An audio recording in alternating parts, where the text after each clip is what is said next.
just a better person than I knew I was.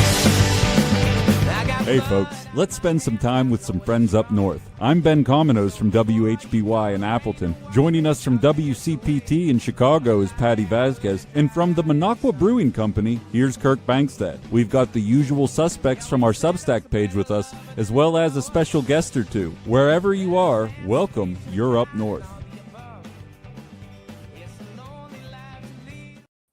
Hello, everyone. How you doing? This is Kirk Bankstead. This is a special version of the Up North podcast because I'm here all by myself today up in Eau Claire, where I spend some of my time because I just got engaged and my fiance lives in Eau Claire, which she wasn't so happy about because she got some nasty mail from haters last week. But anyways, I don't have Patty Vasquez or Ben Cominos because I have just announced that I'm running for governor in Wisconsin, and we are figuring out how to make that work with all of our guests that are usually on the podcast and our writers, and we're going to be able to make a lot of that work next week, but we want to make sure everybody is is safe with their jobs and not, accidentally endorsing me, or, a lot of these folks are talk show hosts and they have to stay neutral. So anyways, I'm doing the show tonight by myself. We still are going to have commercial breaks because I got to raise money somehow. But I'm going to talk for an hour about 4 different things. One, this first segment is going to be why I jumped into this race. What led me to decide to enter this race so late. The second segment is going to be why I think the current field of Democrats, while very crowded, is no match for Trump's regime, which I and why I think I am.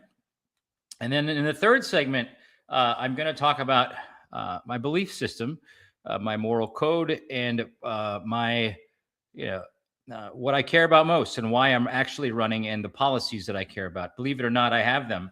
I've been writing about them for 5 years, even though I am the owner of a brewing company. And in the fourth segment, I'm going to talk about what we need to do to get this campaign off the ground, if anybody's interested in helping. Okay, so first of all, wait, Sam, are you with me? Sam is my guy in the background, but he's a young guy and his computer is in rough shape. His internet is cutting in and out, but I can load up the graphics. Great. Okay. We need graphics, Sam. We did a lot of work today for this show. So first of all, let me tell you what happened to get me into this race. Last week on the podcast, I was with Patty and we talked about how I made this post on Saturday. Right after I had asked my girlfriend to marry me, I made this post saying a brother or sister in the resistance had bad marksmanship, or Trump faked another assassination attempt to curry a better news cycle for himself. That caused a lot of that went viral, and it went viral, but I think it went viral the most because the Democratic Party, Molly Beckett, the Milwaukee Journal Sentinel, she went around the Democratic circuit and she asked the Democratic Party and Francesca Hong and Mandela Barnes, who were 2 candidates for governor, what they thought about my statement. And they all disavowed what I had said and disavowed political violence, which to this day, I didn't advocate for political violence. But even the Milwaukee Journal Sentinel article today said that my post was supported the assassination of Donald Trump. They've misquoted me yet again.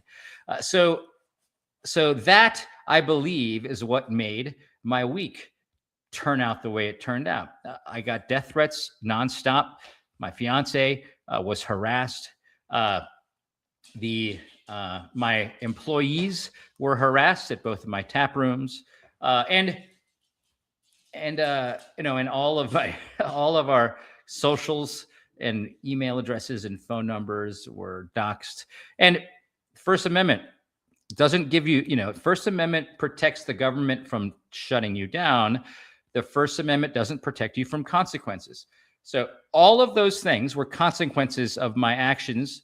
I would argue they wouldn't have happened had the Democratic Party not joined in the fray. I think that caused a little bit of a blood in the water scenario where now everybody can pounce, the Republicans and the corporate media, because the Democrats, my people, suggested that what I had done was wrong. But regardless, the consequences of my actions, I had consequences and I dealt with them. However, and this is where we start the story again, because I had the podcast last week on Wednesday. On Thursday, I was visited by the FBI and the secret police. And that is where consequences end and First Amendment rights are squandered. So now the federal government is involved, the Secret Service and the FBI, and they visit me in my Minocqua tap room after visiting my Madison tap room and looking for me. I was alerted by my staff that men in black down in Madison were looking for me, and I was like, they're not going to find me because I'm up in, Bumble F Minocqua. But lo and behold, I responded to a text message from an FBI agent or a Secret Service guy, and I said, listen, I don't believe that you guys are Secret Service. I'm not going to answer the phone. I'm getting harassed like crazy. But if you are FBI or Secret Service, then here's email me here, info@Minocqua Brewing Company, and I will and we'll respond and give me a badge number or let me know how to identify you.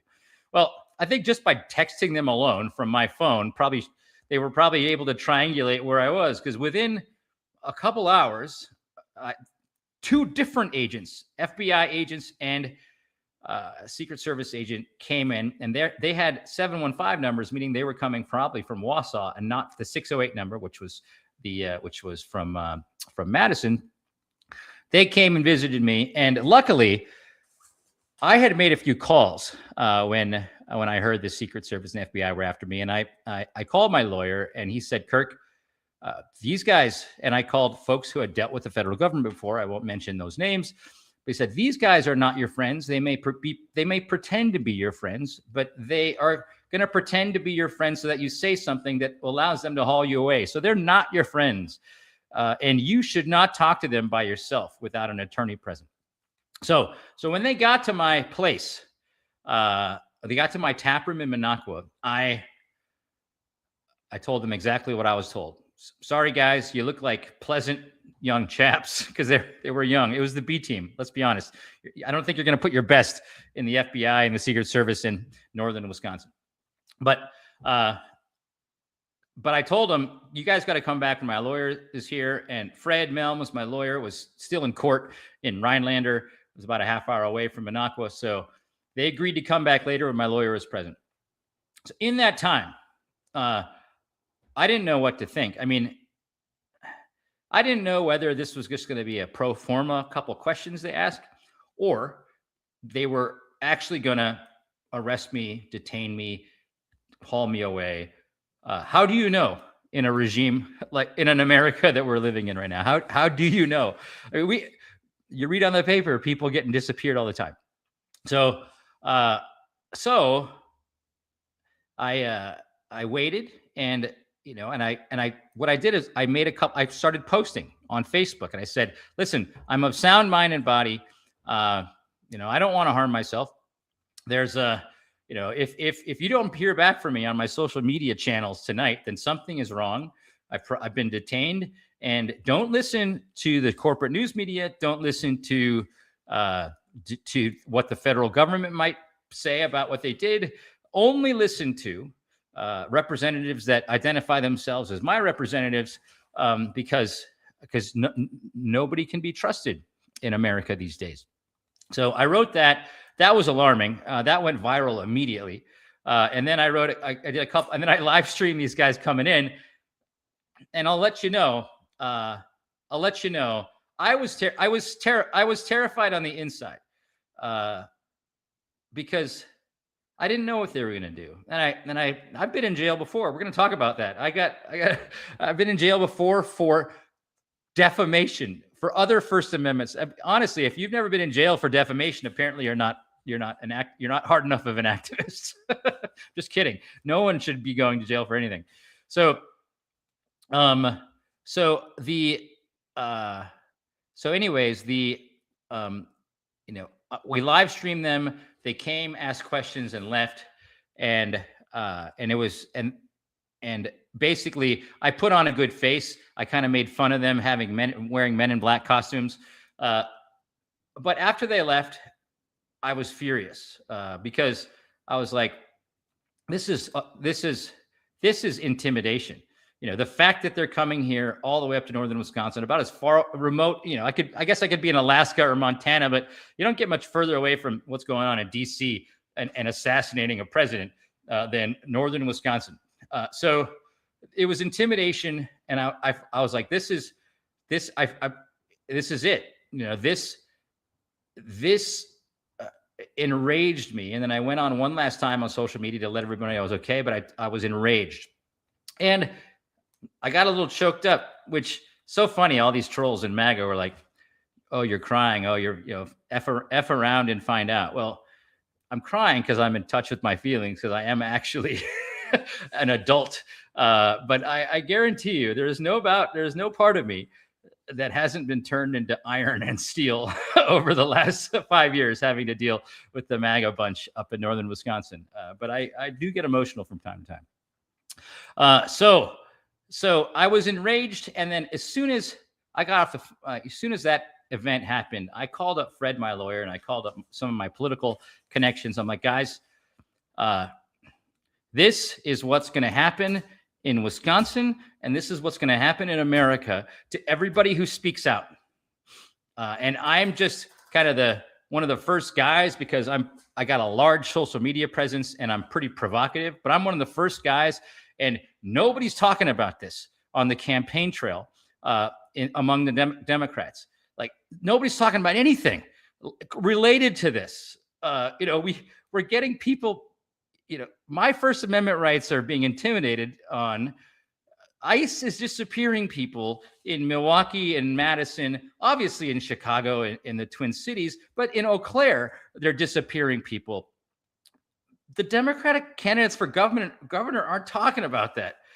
We had a judge in Milwaukee who has been convicted of a felony simply because she wanted to protect a migrant who was in her courtroom because he was doing the right thing and going through the justice system. She's now been charged with a felony because we have a weak federal judge in Judge Edelman, who was appointed by either Clinton or Obama. But these are the things that are happening in Wisconsin, and all that we're doing on the campaign trail is talking about affordability. So that is why I decided to run for governor, because I've lived it. I've lived my rights. My First Amendment rights have been messed with for the last 5 years living up here in northern Wisconsin. I'm living it. I've been writing about it for 5 years. Nobody's paying attention who's running for governor right now. And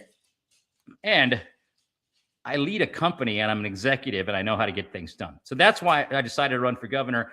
And so in the next segment, because I got to turn a page and I got to gather myself and get a glass of water, and we got to give you some commercials because I'm a business and I make money. So we're going to go to a break, and then I'm going to come back and talk to you about the current field of Democratic candidates and why I don't think they're going to be able to take on the Trump regime. Sam, can you give me a commercial, or do I got to do it myself here? Oof. Okay, here we go. Believe it or not, this podcast takes a lot of work behind the scenes to make Kirk and Company look like they know what they're doing. And a lot of the money that goes to pay our producers and editors comes from the sale of Progressive Beer.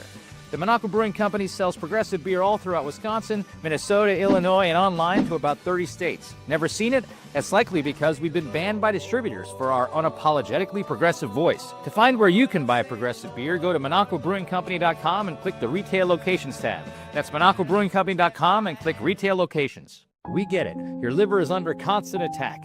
Alcohol is a dictator that takes away your freedom. It distracts while doing its dirty work. It weakens your judicial system and governing bodies. If you give it too much power, you'll never be the same. We have the solution. 8647 THC Hop Water. Zero alcohol, 0 calories, tastes like patriotism. 8647 THC Hop Water. Liberate your liver. Buy 8647 THC Hop Water and Joint Session, our THC Orange Cooler, by going to thc.monoclebrewingcompany.com. That's thc.monoclebrewingcompany.com. The Up North podcast is sponsored by the Monocle Brewing Company, who sells progressive beer online across the country. If you like the show today, please consider buying one of our beer subscription packages for yourself or a loved one. You can subscribe to the Democrat, the Liberal, and the Progressive, which delivers four packs of beer to your door for 6 months, a year, or 2 years. To find where you can subscribe to get progressive beer delivered to your door every month, go to monoclebrewingcompany.com and click Progressive Beer. That's monoclebrewingcompany.com and click Progressive Beer. The Monocle Brewing Company is excited to partner with Brouhaha Coffee to create woke coffee. Get woke, go broke. That's what they say, right? Au contraire, mon frère. This gourmet coffee was awarded 2025 Roast of the Year at the Coffee Break Festival in Wisconsin, and it comes in both medium and dark roasts. Support our political action and enjoy fabulous coffee at the same time. For our Up North podcast listeners, go to themonoclemarketplace.com, find coffee under the beverage tab, and type in Up North to get 10% off your order. That's monoclemarketplace.com and use the promo code UPNORTH. Okay, everyone, I am back. I hope everybody can hear me. Yes, you can. So, all right. So in this segment, I'm going to talk about the current slate of Democratic candidates running for governor in Wisconsin. So, as a background to that, when Trump won, he was inaugurated in 2025. We're now a year and a half out of that. I started reading all the literature about how to resist authoritarian governments. It was Professor, it escapes me. She's a Kennedy School professor from Harvard. It sounds like the famous singer who sang "The Good Witch" in Wicked, but I can't remember what it is. Anyways, she wrote the essay, and it's kind of been a Bible for activists for how to put up resistance, nonviolent resistance, and so I started writing about that. The Monocle Brewing Company taproom in Madison turned ourselves into a nerve center, which is what this paper talked about. Erica Chenoweth. Kristen Chenoweth is the famous singer from Wicked. Erica Chenoweth wrote this article, and she said she had all these things, and I kind of just adopted what she wrote, hook, line, and sinker, and I said, this is what we need to do in Wisconsin. So we opened up a nerve center, and I started writing about all the different ways that I thought our rights would get squashed because things were going bad. Trump was a steamroller in the beginning of his administration. So right around that time, when Governor Tony Evers, who's our current Democratic governor, when he announced that he wasn't going to run, I started writing about what a future governor candidate should do. And a part of me always has wanted to run for governor, but I was talking to political advisors that said, Kirk, you're too loud, you're too, there's a lot of other people, you have this, you're so on the funny trolley side of politics that you wouldn't be taken seriously. And I get that. And also, I'm pugilistic. I'm not really a unifier. I'm kind of a bomb thrower, and I get it. So I was told, Kirk, don't do this. You can do more from the outside than you can from the inside. And so I agreed. I said, sure. So I talked to the people who I thought had strong convictions, knew that, things were not normal in Wisconsin or America, had strong convictions and were truly progressive. And maybe truly progressive. Some of the names I mentioned, some of these guys aren't truly progressive, but but they were strong and they were wise, and I believe that they could get elected in Wisconsin. So I talked to Senator Chris Larson. He's a good friend of mine. He's frequently on this podcast. I asked him to run. He actually said he needed to raise his kids, and he wanted to make sure his kids were raised right, and not him running for office all the time. And I thought the world of him for that. I asked John Shelton to run. He's like, Kirk, I want to get the labor unions figured out. I want to be a good president of the American Federation of Teachers. I want to get labor stronger in Wisconsin. I'm like, well, God bless you, man. How can I tell you that's wrong? And I asked Simon Rosenblum Larson, who's an organizer for Bernie Sanders, who's often on this show. Great organizer, way better at unifying people than I am. He has to listen to these meetings that go on and on and on with all these really amped up people, and he's very calm, and he's a great organizer. And I'm like, this guy could be a good governor, I think. And he's got a great political future, I think, in front of him. And then I even asked guys like older guys like Mark Thompson, who's on the WEC. I asked Dana Walks, who ran for governor, 8 years ago against Evers. I asked Pat Kreitlow, who was on the podcast with me, who used to be a state senator. I was like, these guys, people would trust them. They're like true blue Wisconsinites, and they know the score. They know what's going on, and everybody for different reasons didn't want to run. So I've been looking for governor candidates, but that doesn't mean I was going to abandon the current slate of folks. So I went to both, to the Hong campaign and to the Roy's campaign. I was like, listen, they might not be my first choice, but they're definitely progressives. And I reached out to the Hong campaign, and I talked to them, and I talked to one of her advisors. And I said, listen, I'll endorse you if you talk about election protection, because I really believe deep in my heart that, between now and the election, something horrible is going to happen. And nobody's talking about it. Nobody's talking about ICE disappearing people on the trail. You're just talking about affordability and stuff. And the guy said, I'll bring it back to her team. And then I reached out a couple weeks later, and he was no longer with the team. He was fired. I reached out. I didn't hear from the Hong campaign again. Kelda Roy's, I reached out to her. I was like, if Hong doesn't want to talk about election protection, Kelda Roy's is a progressive, and she's from Madison. And I was like, I believe that she will make the right decisions as governor. So I reached out to Kelda, and I talked to Kelda. I was like, Kelda, I will endorse you if we talk about election protection on the campaign trail. If you start talking about what you would do as governor to help protect people from getting disappeared, help protecting us from the federal government if they do stuff to us. And I got it all laid out in the next segment of what some of this stuff is that a governor could do. I got a plan. And she said, Kirk, if we start worrying about people about what might happen on the elections, then they might not go out and vote. I was like, I got really quiet. My voice got really quiet at that time, because I was like, you gotta worry people, because we need to be worried. And people are not weak. If people know what to expect and that there's a plan on what to do when something bad happens, Americans are going to fight for the right to vote. We just need to know. We just need a leader that can tell us how to get through it. And so she didn't want to talk about it.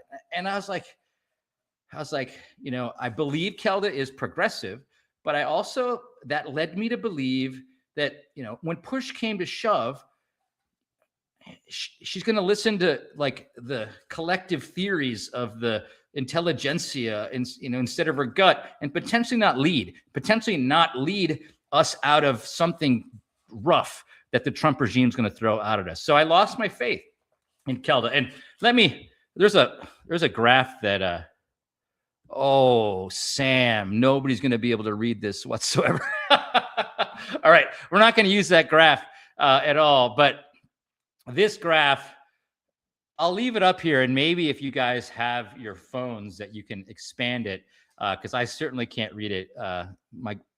My good guy Sam's computer is just letting him go. It's not working for him today. So, but the rest of the Democrats in the field, we have, I call them corporate Democrats. And what I mean by corporate Democrats are,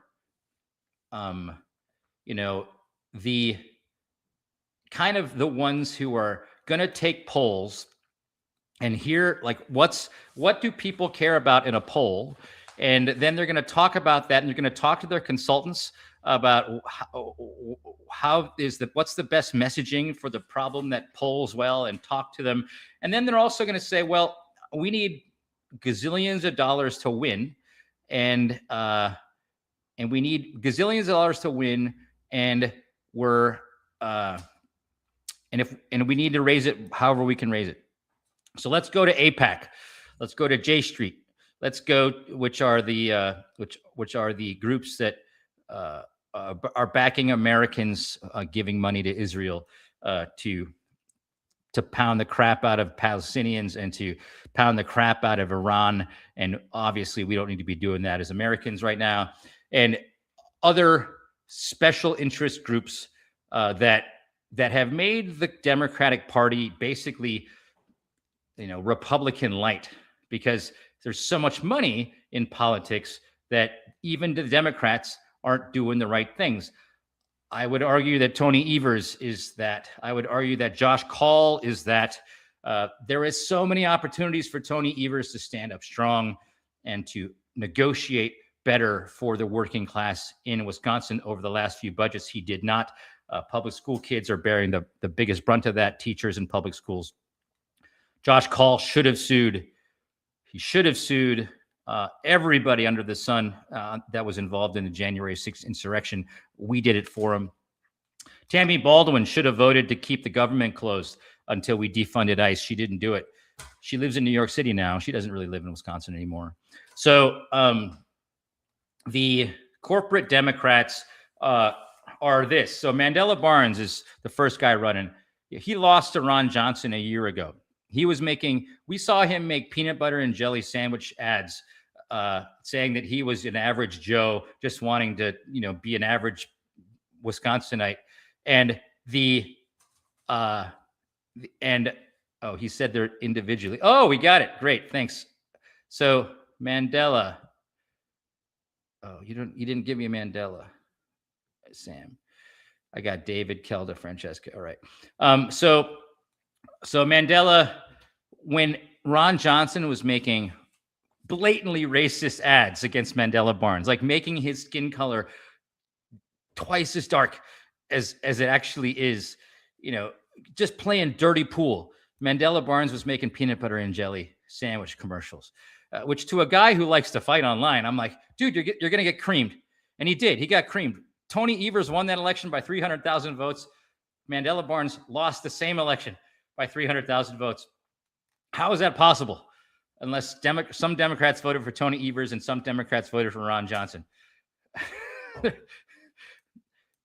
Wisconsin's 86% white.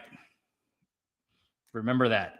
Wisconsin's 86% white. I think that has something to do with Tony Evers winning and Mandela Barnes not winning. Now, that's Mandela Barnes. Let's talk about Sarah Rodriguez. So Sarah Rodriguez, add to stage.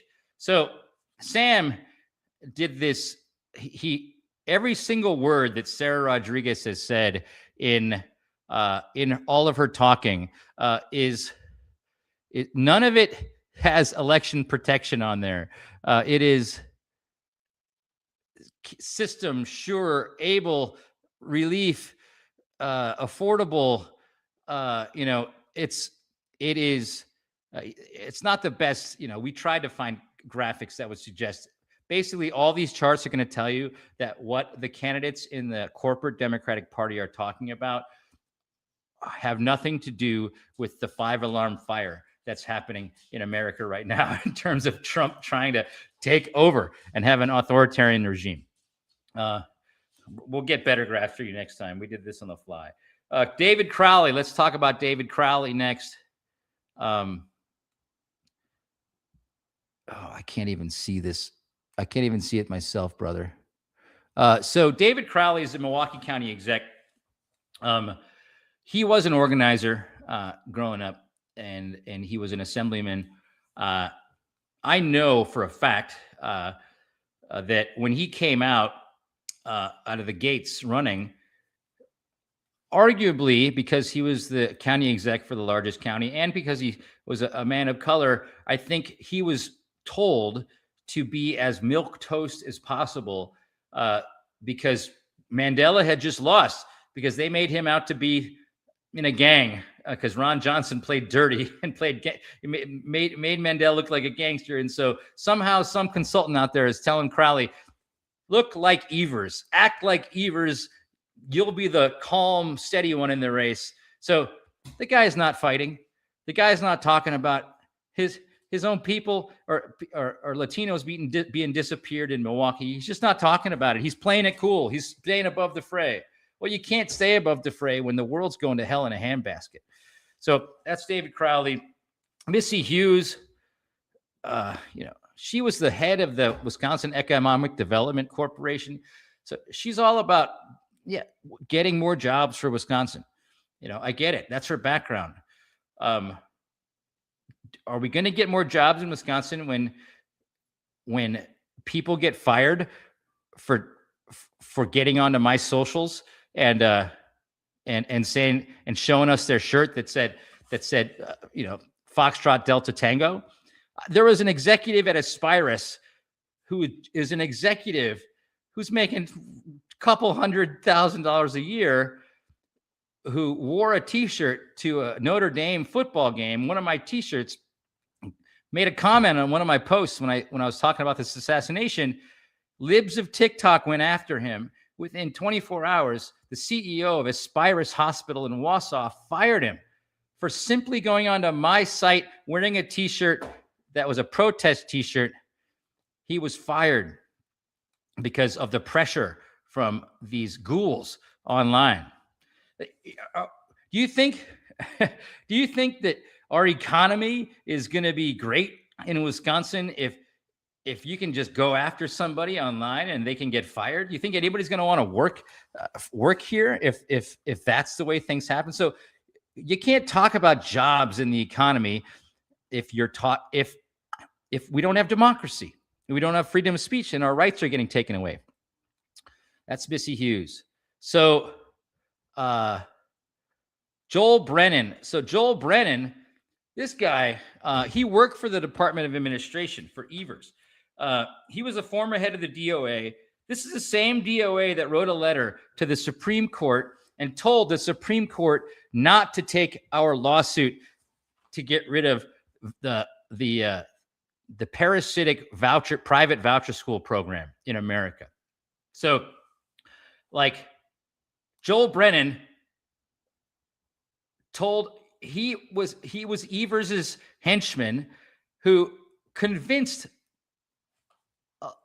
a progressive majority of Supreme Court justices not to take a case that we brought to the Supreme Court that would have gotten rid of the worst thing that's plaguing public schools right now. We had a solid case, and they got us on a technicality because Governor Evers had Joel Brennan write a letter that says, don't take this case, make it go through the circuit courts first. You know what? I didn't have enough money to take it to the circuit courts first, and we had a solid case. We had an executive action to the Supreme Court because we're not rich. That's the reason we did it. We're not rich, and we knew we had a case. And Evers and Joel Brennan squashed it. This is the corporate Democratic Party that I'm talking about. Joel Brennan, Missy Hughes, David Crowley, Sarah Rodriguez. Sarah Rodriguez is a lieutenant governor. She said she's going to be just like Tony Evers. And Tony Evers is one of the weakest governors we've had. He was a good hockey goalie with a batshit nuts Republican Party. And so everything I say with a grain of salt. The Republican Party is awful. They're awful. And they've taken us back 50 years in Wisconsin since they've been in power so long in the legislature. And then before that was Scott Walker. So yes, they're the real bad guys. The corporate Democrats, Tony Evers blocked the worst of the worst.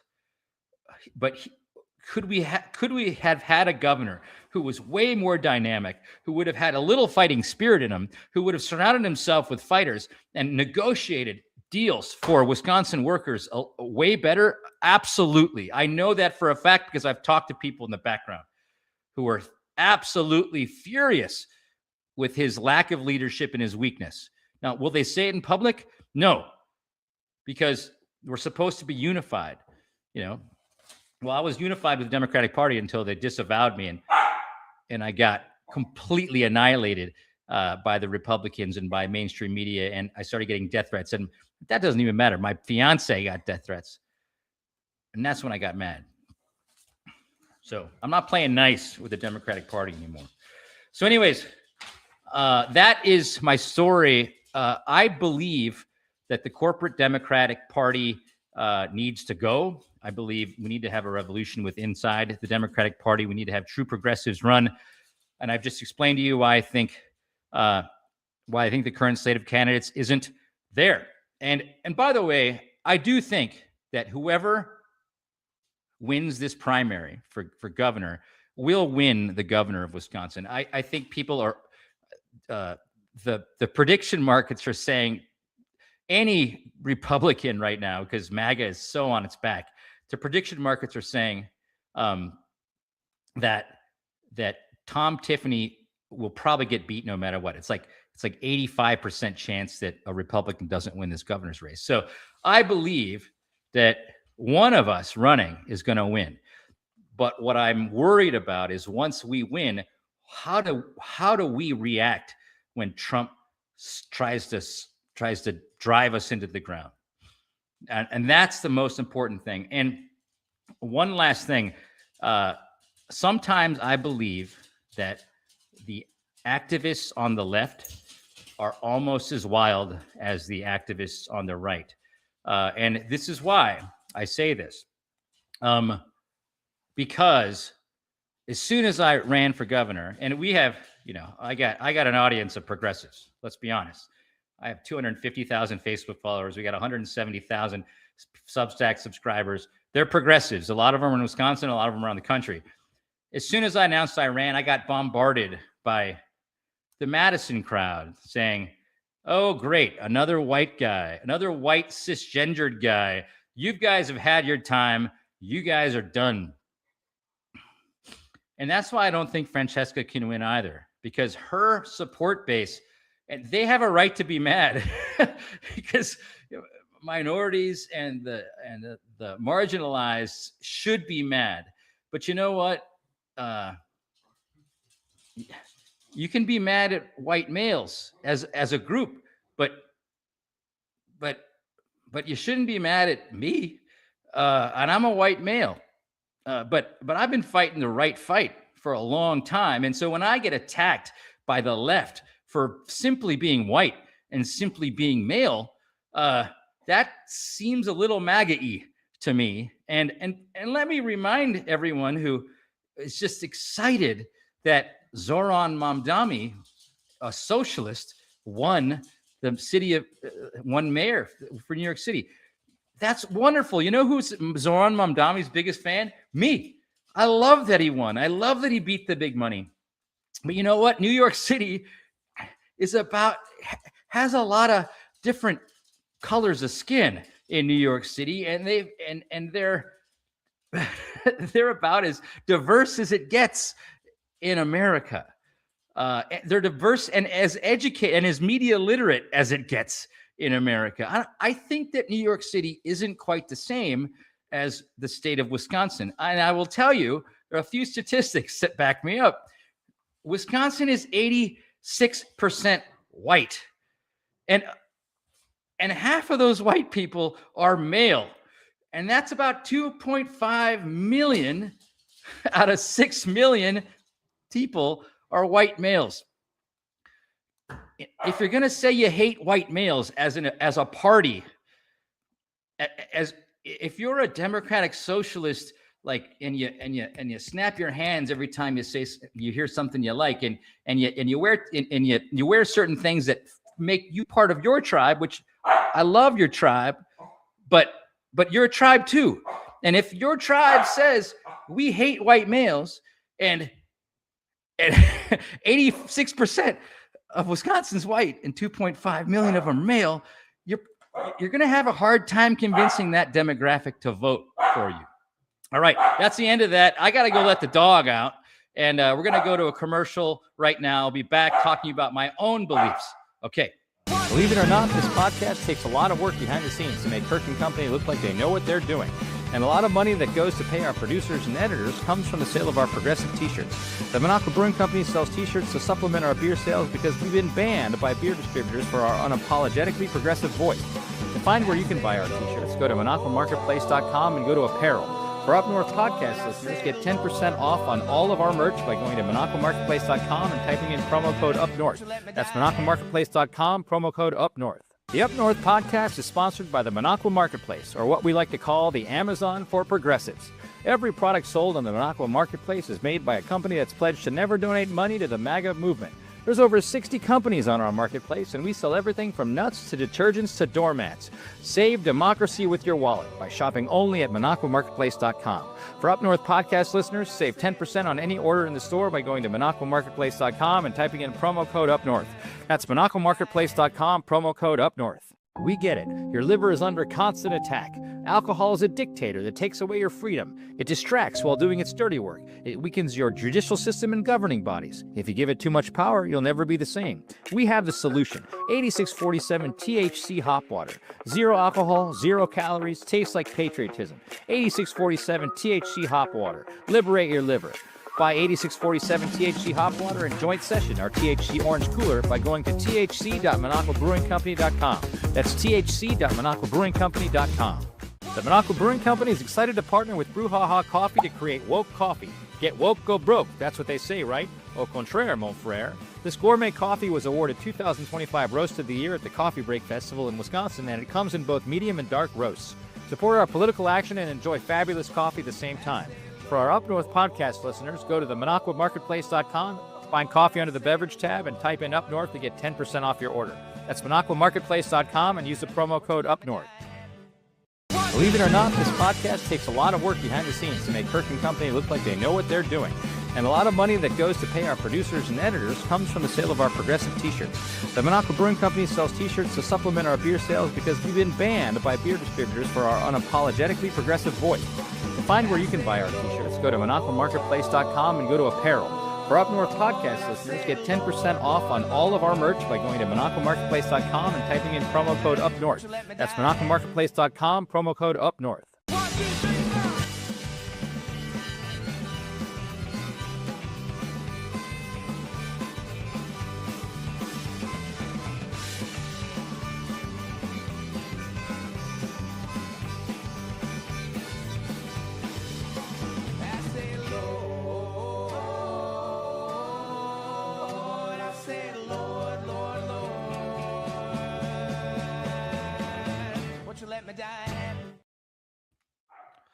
Okay, everyone.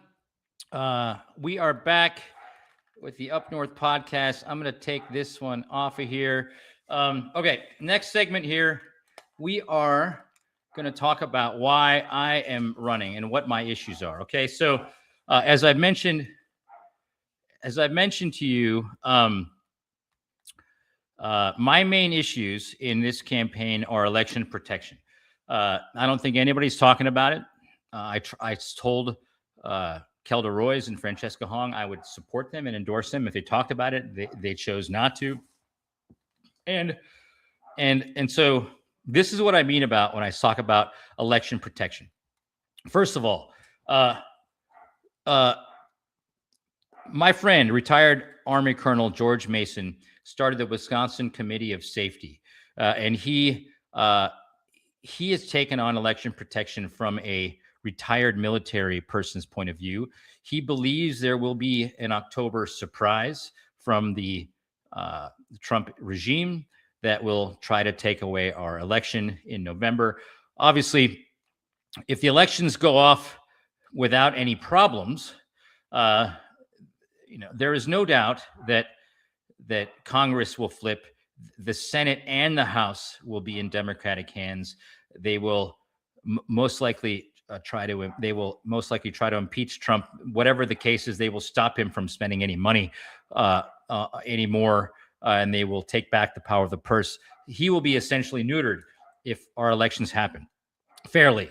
So as you just saw, the Supreme Court gutted the Voting Rights Act. Louisiana is changing their entire elections around mid-election in order to get rid of their black congressional districts and gerrymander their state. It's going to happen all throughout the South, just like it did during Reconstruction, after the Civil War. We fought so hard in the Civil War to give blacks the right to vote, and that was taken away as soon as they were able to vote in congressmen who then gerrymandered districts and took away their right to vote anyways through poll taxes, et cetera, and gerrymandering, et cetera, et cetera. That's what's happening right now. So we're seeing the elections being stolen in slow motion right now. I believe it'll happen and be accelerated in ways we don't even know between now and November. What I do think is happening, because Steve Bannon even said it would happen, is that ICE will start disappearing people at certain polling stations. I believe this will happen in swing districts and in heavily Latino and African-American districts. So that would include Milwaukee and Madison. If you start disappearing people in heavy Latino districts or heavy black districts, the rest of that population is going to not want to go to a detention center. I guarantee you. And it's going to take a lot of courage to get somebody to go to the polls if your friend has just been disappeared. And so that's going to have a lot of effect on voter turnout if that starts happening. I also think it's going to happen in the 3rd congressional district, which is the biggest swing district in Wisconsin, which includes Stevens Point, Eau Claire, and La Crosse. I believe they're going to just start taking out Democrats in those cities, because those cities are blue, and that drives the vote in those cities. And if they take out a few Democrats there, they could, would you rather keep being a teacher the next day and collect your salary, or do you want to be in a detention center? The choice would be easy for me because I'm an activist, but I don't know if it's going to be as easy for the everyday Joe that just wants to go home to the family. So those are the fears that I have and a lot of people have that are not being talked about on the campaign trail. So here is what George Mason, he wrote a letter to Evers, and he said, this is what we want you to do. And so this is my current plan. If I were to be elected governor, this is what I would do right now to protect Wisconsinites from Trump trying to steal our elections. So first of all, work with the legislature to pass a Wisconsin law that reinforces Title 18 United States Code subsection 592, making the presence of any troops or armed men at any place where a general or special election is held a Class H felony in Wisconsin.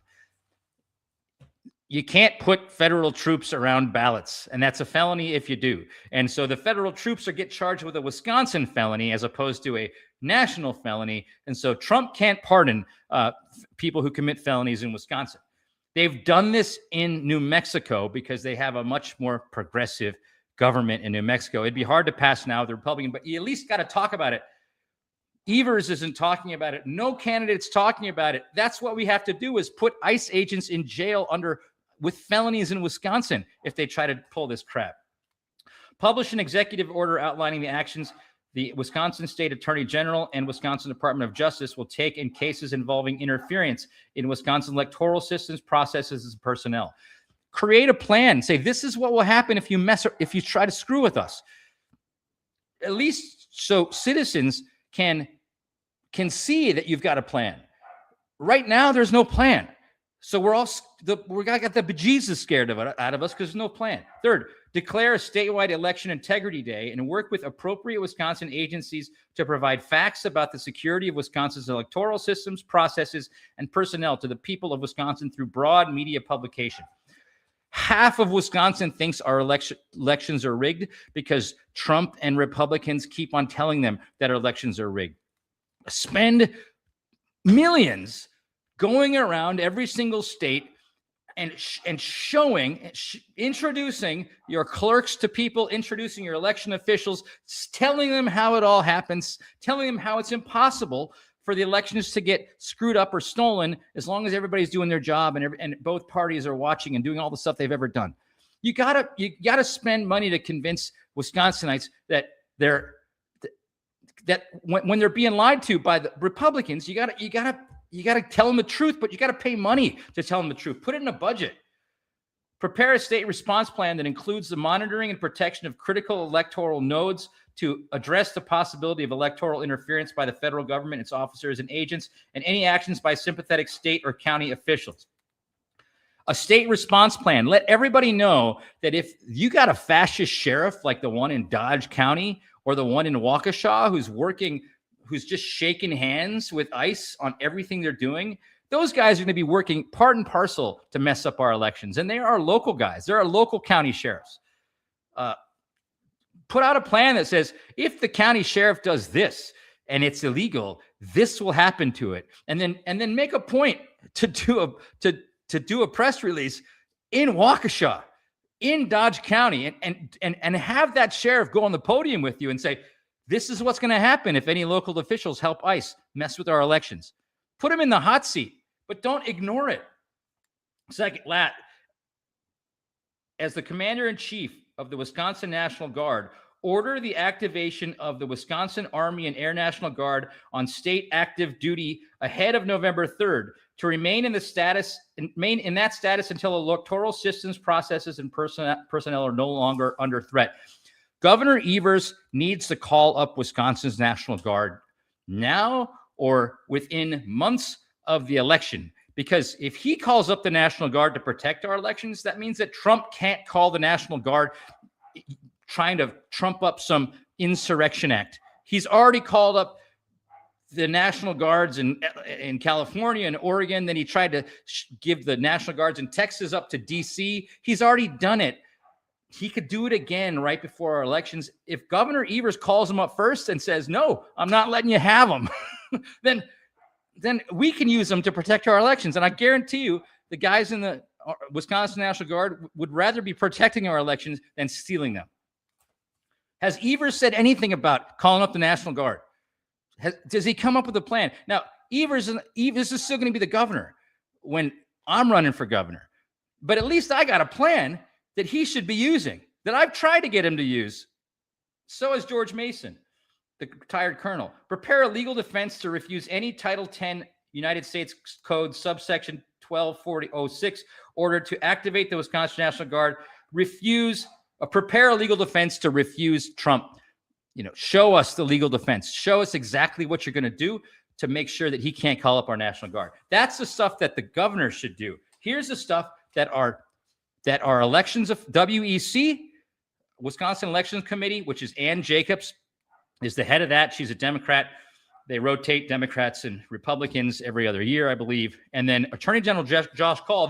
This is what, as governor, I would make them recite this stuff and do it because the governor is the boss. Establish multiple legal support teams that can deploy to city and county centralized counting locations and other election nodes where ballots might be counted or stored. Be prepared to deny entry and refuse to release ballots even if a judicial warrant is present. Force them to go to court and justify their reason for attempting to seize ballots. If Trump and ICE and the FBI and the Department of Justice try to seize Wisconsin's ballots, and if they get a judicial warrant from some judge, a federal judge that's been compromised, just say no. Make him haul you off to jail or make it go up the chain in the judicial system. But talk about how you're going to do it before you do it so that we're not caught off guard. If ballots are seized, legal teams need to be prepared to be in court within minutes, seeking an order to regain custody. Pre-drafted pleadings for different scenarios must be ready. Train and prepare staff at polls and tabulation sites to respond to potential federal raids. They should know how to respond to a warrant and how to refuse a dubious one. Say the warrant's no good to me. Say the warrant's no good to me. Make them go to a judge far away. The more you delay that stuff, the more the elections can happen. But we want a plan, and we want to see the plan, and Wisconsinites want to see a plan. sue the United States to obtain injunctions barring federal agents from seizing ballots. In a case with reliable evidence of wrongdoing, judges can order that original ballots remain in the chain of custody of election officials, giving federal officials access. That is the current plan. It will be on a website soon. I just announced I was running a few days ago. Now, that's election protection. That is the reason I'm running, is because nobody's talking about election protection. But for those of you who don't know who I am, I've been writing about Wisconsin politics for 6 years. I've been an activist for 6 years. I sell beer, coffee, and a bunch of other stuff, and F Trump t-shirts to fund my activism. So we've already sued. We've sued Tom Tiffany. We sued Tom Tiffany, Ron Johnson, and Scott Fitzgerald for aiding and abetting the insurrection on January 6th. We sued them to try to get accountability for an obvious insurrection and for them covering for Trump and for spreading misinformation that confused Wisconsinites. We sued them in federal court, Eastern District, and Judge Adelson in the Eastern District bounced our lawsuit. This is the same judge that allowed Judge Hannah Dugan, who was trying to protect a migrant that was in her court system, protect him from getting disappeared by ICE. This is the same judge that allowed her, that didn't dismiss this case and allowed her to be a convicted felon now, which I thought was a miscarriage of justice, and an absolute weak judge allowed a fellow judge to get screwed by ICE and the federal government. That's Judge Adelman. He was appointed by like Clinton or Obama, but the guy is weak. He's weak. Corporate Democrats, through and through. Not only did we sue to hold these guys accountable, we sued to get Trump off the ballot when Colorado Supreme Court effectively removed Trump from the ballot using Article 3 of the 14th Amendment. Article 3 of the 14th Amendment says that if you committed an insurrection against your country, you can no longer run for federal office again. It was clear that Donald Trump committed an insurrection against his country. And it was clear enough to the Colorado Supreme Court to knock him off the ballot. We filed the same lawsuit, and that lawsuit was bounced because the corrupt United States Supreme Court apparently said that Article 3 of the 14th Amendment of the Constitution doesn't matter anymore. I know we're running up against 7. I'm going to go overtime, guys. I'm going to go overtime because I'm on fire right now, and I'm going to keep talking. So we talked about that was election protection. I want to talk about a couple of other issues that I really care about. Public education in Wisconsin is my next top priority. We sued to get rid of voucher schools in Wisconsin. That lawsuit was bounced, I said before, because Tony Evers is a corporate Democrat and he's in the pockets of the voucher schools. Kelda Roy said that 10 years ago when she was running against him for governor. She said he's in the pocket of voucher schools, even though he's the education governor. Well, we saw it happen. He bounced us. He did not save the public schools. He allowed voucher schools to happen, and the Supreme Court is to blame as well. Those 4 women in there, now 5 women in there who we voted in, who I used super PAC dollars to help vote in, have not done as much for Wisconsin as they should have, especially when it comes to public education. Secondly, taxation. So I say that Wisconsin should hold all federal income tax in escrow until we get the money that we deserve coming back to us. First of all, Trump has denied us FEMA. All of you guys in Milwaukee are flooded. All of you in Shiocton and Appleton and Outagamie County are flooded because of climate change and because we have these crazy storms happening, which these guys don't even believe in. We pay into the federal government to get disaster relief when crazy things happen, and Trump has withheld that disaster relief. Why the hell should we pay federal taxes when he's going to deny us disaster relief to help build back from floods? Similarly,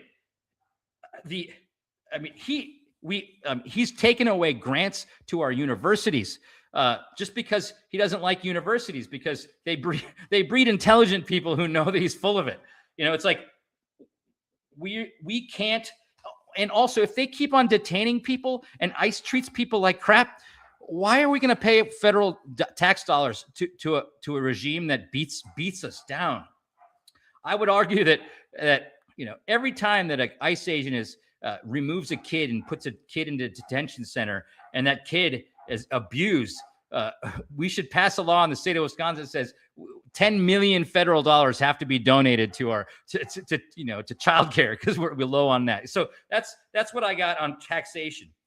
Income inequality. So this is important to me. One of our biggest problems in America is that the oligarchs are ruling our country right now. What can we do to make sure that we don't that we get the middle class back? Well, you make a rule that says right now, the Fortune 500 companies, their executives make 355 times more money than the average worker does in America. In Wisconsin, passed a law. Oh, by the way, the opposite of that in Spain. We did this. There is a collective in Spain called the Mondragon Collective that makes screening plates and control panels in Spain. They're doing great. A huge company, billion-dollar company. They have a rule in their company that their executives cannot make more than 6 to 1 times the lowest paid employee in their firm. In the Basque region of Spain, where this company is, they have the lowest level of unemployment in the in all of Spain, because they have actually capitalism that works for the working class as opposed to the oligarch. So I've done a calculation myself. In my own company, if I think it takes about $100,000 a year to feel like you're making it in Wisconsin. So if my company was big enough, I'd love to pay the lowest paid worker. I'd love to pay them $100,000 a year. Now I can't right now because I'm not that big, but if I could, I would do that. Now, do I think 6 times that a year is what I want to make as the leader? No, I wouldn't want to make 600,000.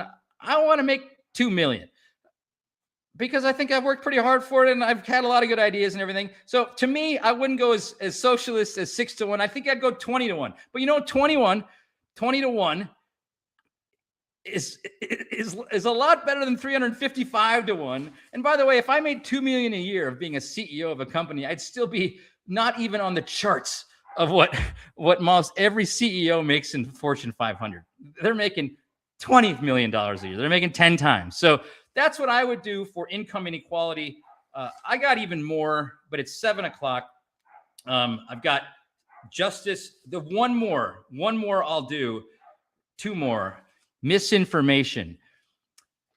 One of the reasons we are where we are right now is because Fox News is spewing BS to half of America, and half of America is listening to it. So the one thing I would do is I would, just like the SEC, Security and Exchange Commission, you set up a government funds gets a board together. They get a media board together, and the SEC gets a bunch of bankers together. Well, in this case, it would be a bunch of deans of journalism schools, of graduate level journalism schools throughout the country. These deans or their representatives would get around and they would evaluate, accreditate every single news organization in America. And if that news organization didn't hold high to the standards that you need to have, just like banks have to have standards, colleges have to have standards, media organizations, by the way, should be funded by the government entirely. With that funding comes accreditation. And accreditation, if you don't meet that accreditation, you're called .entertainment as opposed to .news. And if you're .entertainment, then every time your story gets shared in social media, it comes with something that says, this is entertainment. This is not real news.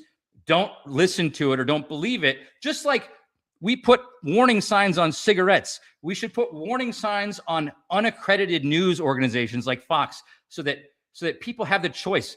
They can still poison their minds with it. We're a free country, but they have the choice because we got a government warning label that says this is not real. That's what I want to do for the misinformation and to fix it. The next thing I want to do is the justice system, because I've been put in jail now twice for defamation. So I think every judge, district attorney, and correctional officer who decides to be part of the penalty box jail system should have to spend 24 hours in jail before they're allowed to to sentence anybody or to put a case against anybody, so that they understand what being in jail is all about. Also, police officers should not be paid more than teachers.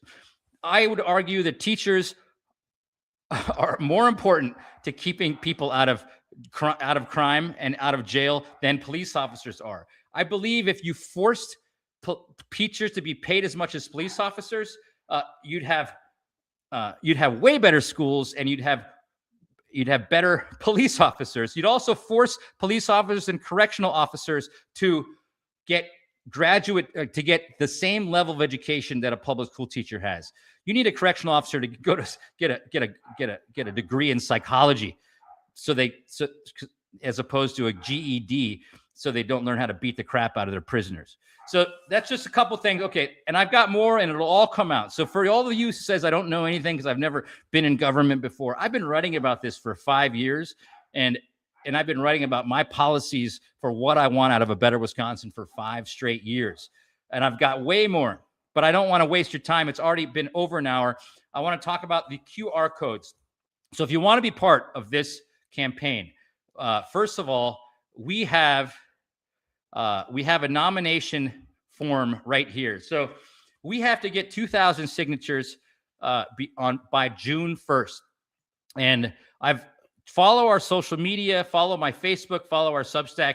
If you put your phone over this QR code, then you can hopefully download our nomination forms. You have to be a Wisconsinite to sign this thing. If you want to circulate it, you got to write your name down and circulate it, and then you have to send it back to our tap room in Madison at 2927 East Washington Avenue, Madison, Wisconsin, 53704. That is the form to sign. I got it. People are calling me a joke. Well, we got to get on the ballot. I will be a joke if I can't get on the ballot. And so I need 2,000 signatures before June 1st to get on the ballot. This is a QR code you can use to upload it. Next, here's a volunteer form. If you want to volunteer, send us your email. We could use folks to know who's collecting signatures for us. If you want to volunteer, that's the first thing we need, is to collect signatures. So that's the first volunteer. But if you want to do something else, this is a way that we're collecting names for people who want to help on the campaign. Put your phone over this QR code. I hope to God it works. Sam, I hope it works. Put your phone over this code and sign up to volunteer. I can't promise we're going to get back to you right away, but at least we'll have your stuff so that when you get organized, we'll be able to reach out. All right. You've had that long enough. Finally, here is the code to donate to the campaign. We are, you can certainly just buy beer or T-shirts or coffee. And some of that will float up to me, and I'll be able to fund the campaign on my own. But if that's not what you want to do and you want to just contribute to the campaign, this is the campaign fund. They are separate. For all you folks who are calling me a grifter, that's not true. They are separate. This is my campaign fund. It's Stripe. It's not Act Blue. Believe it or not, they wouldn't allow us on Act Blue, probably because I don't like corporate Democrats. But here is the link to Stripe. We need to pay the people on our campaign, and we need to mount a campaign, and your dollars will help do that. Okay, so that is all I have. I've been talking now for 70 minutes. Thank you so much for listening. And hopefully I'll have more policy positions for you. Hopefully we'll have a website. But let's be honest. If we lose our democracy, all the cool things about media and justice and taxation and affordability go out the window. We have to care about protecting our elections. We have to care about standing up to Trump. And I'm telling you, I am an attack dog. And I will stand up to Trump over my dead body. Does he harm anybody in Wisconsin if I am the governor? All right. Thanks, everyone. I appreciate it. We'll talk to you later.